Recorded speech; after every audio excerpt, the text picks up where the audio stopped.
હાલો મિત્રો, જય માતાજી મિત્રો, કેમ છો બધા મજામાં? તો આજે આપણે ઘણા સમયથી આજ પાછો આપણે બોલો ઉતારીએ છીએ. તો રેસીપી વિડીયો બનાવવાનું છે. રેસીપી વિડીયોમાં ફણસનું શાક બનાવવાનું છે. તો મને તો આવડતું નથી, વિપુલ આવડે એટલે વિપુલ બનાવી છે. તો આપણે આને હવે સુધારી નાખીએ. ચાલો મિત્રો, તો આપણે ફણસ કપાઈને તૈયાર થઈ ગયું છે.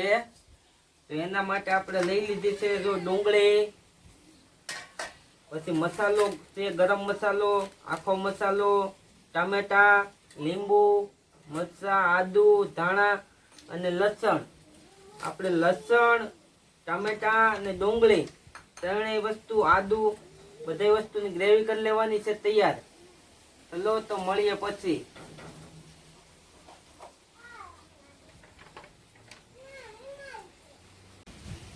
હાલો મિત્રો, તો આને મૂકી દઈએ આપણે બાફવા માટે.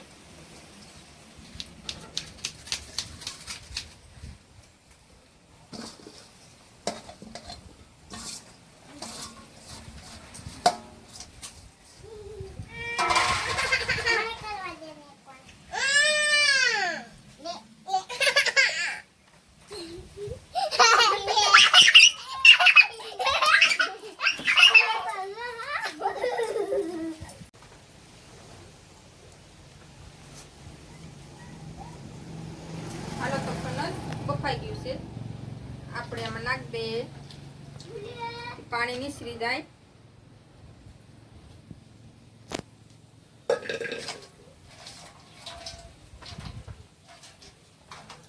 તો હવે આપણે બધી ગ્રેવી બની ગઈ છે.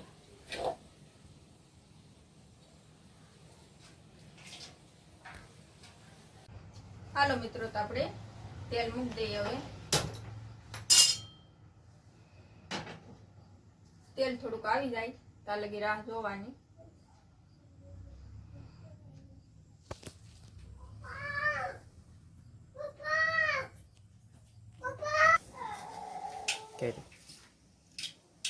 હાલો મિત્રો, તો આપણે રાઈ જીરું નાખી દઈએ. પછી આ આખો મસાલો નાખી દઈએ.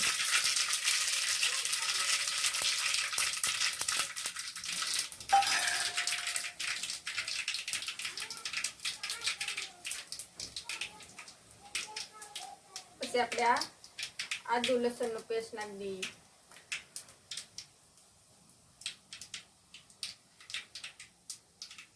આદુ, લસણ ને લીલા મરચાં ત્રણેયનો પેસ્ટ બનાવેલો છે.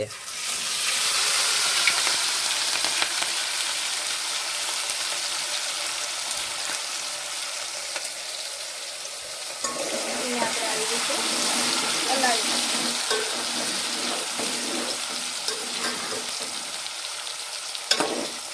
ઓલો પેસ્ટ ચાટ કરી નાખવાનો પછી હજી વાત છે.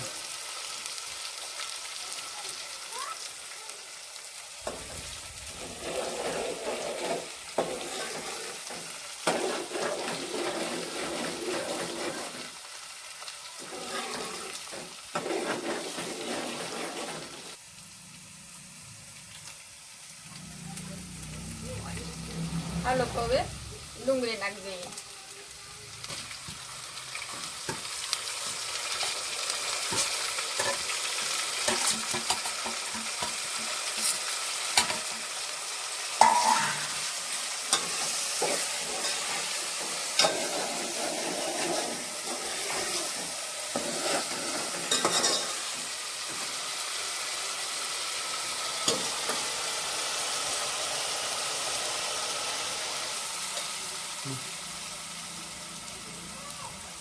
હાલો આ પાકી જાય ને તો આપણે બીજો મસાલો તૈયાર કરી નાખીએ.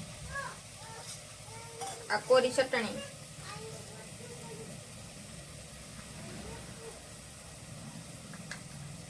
આ નિમક, હળદર,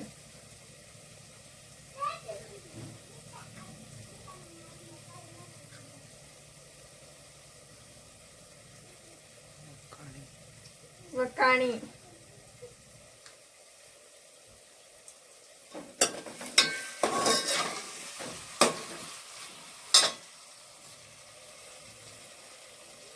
કટ કરી નાખું.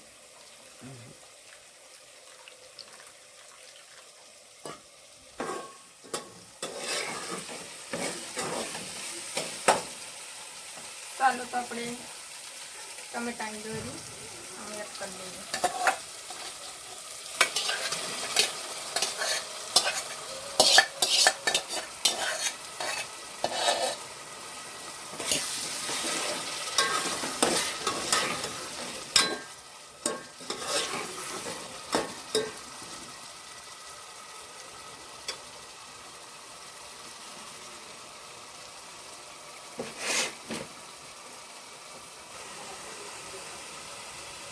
હાલો તો આપણે મસાલો નાખી દઈએ. મરચું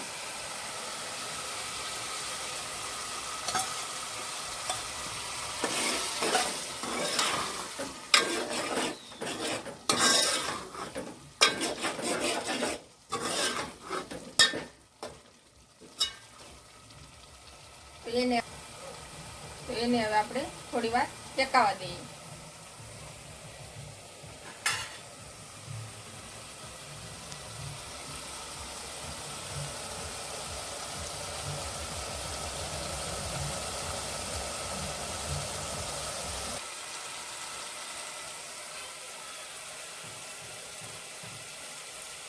હાલો તો આપણે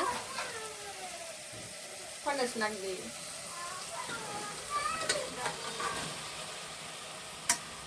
ફણસ નાખી દીધું તો આપણે એને હલાવી નાખીએ.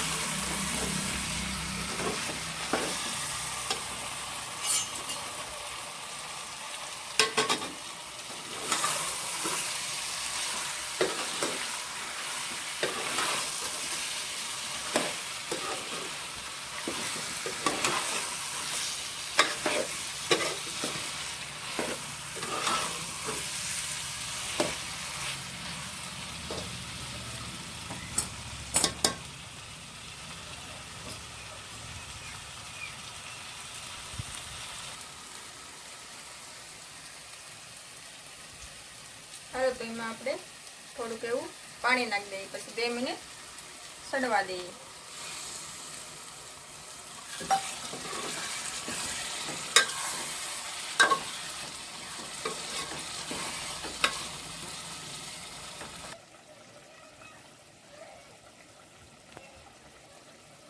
આ મસાલો હવે આપણે ઉપરથી નાખવાનો છે ઉતારવા ટાણે.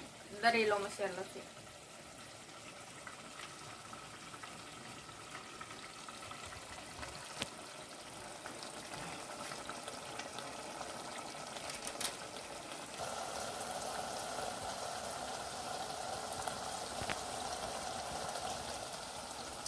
હાલો મિત્રો, તો જો હવે અમારું શાક બની ગયું છે.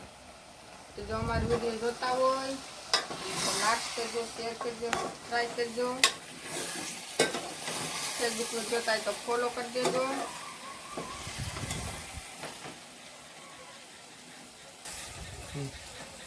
તો હવે આપણે મળીએ નવા બ્લોગમાં.